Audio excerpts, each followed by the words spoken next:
Bienvenidos, welcome again to Sardinia in a nutshell. First of all, I just want to thank you all for sticking up with me, although I have been away for quite some time.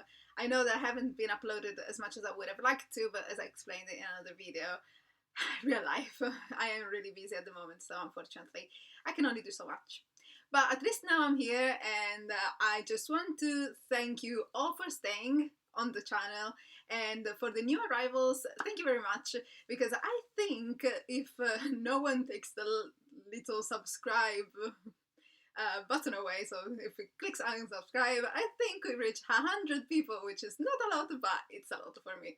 So thank you very much for all your support. I really appreciate it. So today's video is going to be a little different. It's actually a review of a short film that has just come out on streaming on YouTube. The reason I'm talking about this film is because it's set in Sardinia. The equipe is mainly Sardinian, the director is Sardinian, the main actor is Sardinian, and it's all about Sardinia really. So I thought that's a cool thing to do, and I want to show it to my subscribers. So here we are. The film I'm talking about is Nuraghes, which is a short film, 23 minutes, that has just come out on YouTube, as I said before.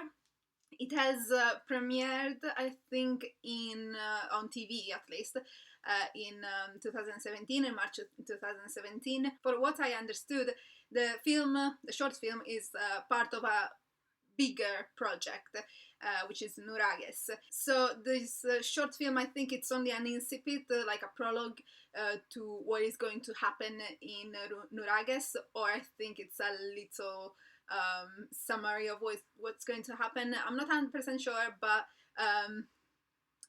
I freaking loved it. It's a fantasy, and it's a kind of horror, gore, splatter film. I am not a huge fan of gore film, I must say, but I definitely love this one. It's a bit like, it has a bit of a Game of Thrones-y 300 vibe into it. And yeah, it was definitely worth my time. I watched it twice because it was just so good, and yeah, I definitely recommend it. What makes it more appealing to me also is the fact that the budget was so low, the 7,000 euros, and everything there was just on point. Everything was really good, the costumes were really good, the CGI was amazing, visual effects, cinematography, just everything was really good. So I was like, well, look at that, you don't need to be a Hollywood kind of director or funded by Hollywood to actually create something magical. The film takes place during Bronze Age Sardinia, when the Nuraghes civilization was on the island, was living in the island. Unfortunately, we don't know much about the Nuraghes civilization. We do know some stuff. We have some statues left, and the Nuraghes, of course, which are some towers made of big rocks. We have some wells. We have some stuff, but we don't know why they were created for sure. At least we can just suppose, really.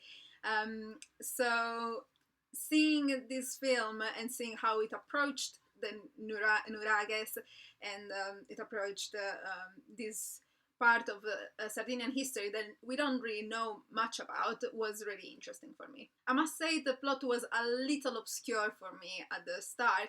I had to go and read a bit, and of course rewatch it to actually understand what was going on. But what is happening in the film is warrior, Ardue, is tormented by some nightmares and the regrets of not being able to save his daughter's life. So what he's going to do is take revenge on the person who killed his daughter, although we don't know how. So going against the divine laws, he tries to find this revenge during a secretive tournament in which shamans are the only spectators. So in the 23 minutes of film, we see Ardue and his teacher Bakis going into the tournament, and then the things unfold. I'm not gonna spoil anything, so you're just gonna have to go and watch it. The main character, Ardue, was actually interpreted by Salmo, who is an Italian rapper, actually a Sardinian rapper, who is the first to admit he's not an actor. But I thought that he was quite good in this. Of course, he didn't have any lines at all, so that was probably helped a bit. I'm not 100% sure, really, because I'm not an actress, so I can't really say if it's better to not have lines or it is to not have them. But anyway, he had to act only with his facial expression and his body, and I thought he gave a very, very good performance, taking into account that he is not actually an actor. The cinematography was just amazing. I loved all the drone shots. It just filled my heart with joy. I could see my Sardinia there, and it was just perfect. They were just very beautiful, very, very beautiful scenes, and the CGI scenes as well, they were really freaking good. They were just amazing. Of course, I don't know much about media and how to make a movie, but for me the CGI was quite good. Of course, you could see that it was CGI in some parts, but you know, it's CGI, you can't really do much, especially with that low budget. But I've seen worse. I watch a lot of cringy bands music videos made entirely or partly with CGI, and they're just awful. Here, it was really quite good. Another thing that I really want to point out is the costumes. They were fantastically accurate. And for that, I want to congratulate the costume design, who is Andrea Loddo. I actually follow his page on Facebook, and he has a page as well called Gli Ultimi Nuraghici, which is roughly translated to the last Nuraghes. He was the one who designed the costumes, and he designed them by looking at the bronze statues from the era, from the Bronze Age, which I think is just phenomenal. So yeah, really big thumbs up for Andrea Loddo and all his team for the costumes, because they were just amazing. The film is in Italian, but it's subtitled in English and in French. The English subtitles are mostly accurate. There are some little mistakes, but it's still very understandable. There is just one little disappointing thing, and that's the lack of Sardinian dialogue. Although I want to point out that I 100% understand why Mauro Aragoni, the director, decided not to do it, because it would have alienated a big part of the audience, and even putting subtitles in would have created some problems, especially with the English and French subtitles. And in Italy, we don't really use subtitles that much, so there's also that. So I think he was quite wise not to put Sardinian dialogue in it, but it was a bit disappointing for me still. But anyway, I really loved this short film. I seriously hope that they are going to open a FundMe page or something where we can all crowdfund, because I will definitely put some money into it. It won't be a lot until I win the lottery, but I will still try to do as much as I can. Also because we only briefly touched on some elements of Sardinian mythology and Sardinian culture. For example, the Kogas at the start of the short film, they were briefly showed, but I would love to see a bigger part of them in the film, although I do understand why it was impossible. Of course, 23 minutes, there's only so much you can put. But also would love for Mauro, to put more elements of the Sardinian mythology into the film. For example, we have the Janas, the little fairies, the Panas, Samusca Maceda, everything. I just think it would be amazing to put, not as much as we can cram on it, but a lot of them. And yeah, like a TV series will be freaking amazing, you know? It's just that's the perfect thing.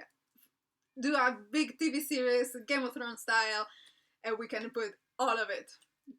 Mauro, call me if Mauro, chiamami se hai bisogno di aiuto.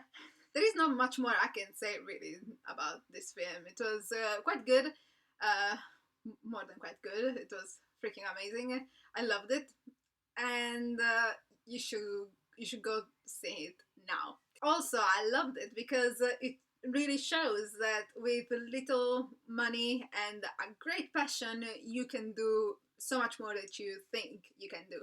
Mauro Aragoni has done that.